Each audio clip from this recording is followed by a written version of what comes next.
দাদি, আমি হজে যাচ্ছি। আল্লাহ যেন আমাকে কবুল করেন। আচ্ছা হাল্ক, সাবধানে যা বাবা। আল্লাহ তোমার সহায় হন। হে গ্রামবাসী, আমি হজে যাচ্ছি, তোমরা সবাই আমার জন্য দোয়া করবা। বেশ, এখন পাসপোর্ট জমা দেই।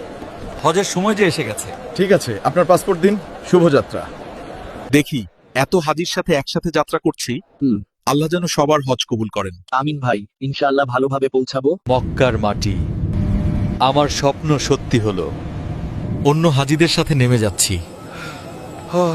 সবাই কত খুশি, মনে হচ্ছে আল্লাহর ঘর খুব কাছে। এই শহরটা কি সুন্দর! আল্লাহর ঘর আমার এত কাছে। লব্বাইক আল্লাহুম্মা লব্বাইক। আলহামদুলিল্লাহ, এই দৃশ্যটা আমি কখনো ভুলবো না। ইয়া আল্লাহ, আমাকে কবুল কইরো। আলহামদুলিল্লাহ, দেশে ফিরে আলাম, মনটা শান্তি পেয়েছে। দাদি, আজ নতুন শুরু। আল্লাহ যেন শহীদ পথে রাখে। সবাই দোয়া করবা, মানুষ হয়ে বাঁচতে চাই। হাল্ক এখন অনেক বদলে গেছে, ভালো পথ নিয়েছে। আলহামদুলিল্লাহ, মনটা আরো শান্তি পেলাম আজ। ধর্ম মানুষকে বদলে দেয় হাল্ক, তুইও তার প্রমাণ। আমি নামাজ পড়ছি এবং সবাইকে ভালো কাজে আহ্বান করছি।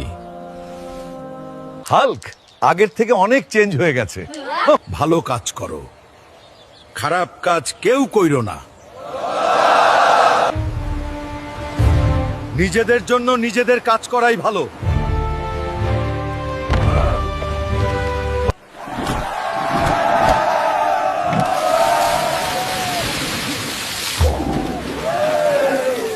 রাস্তাটা খারাপ হওয়ার কারণে কত লোকের না কত অসুবিধা।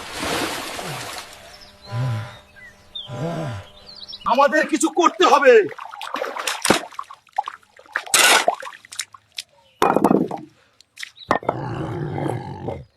যাকে বেড়ার মানুষের কষ্ট হবে না, আমরা সবাই শান্তিতে চলাফেরা করতে পারবো। শাবাশ হাল্ক।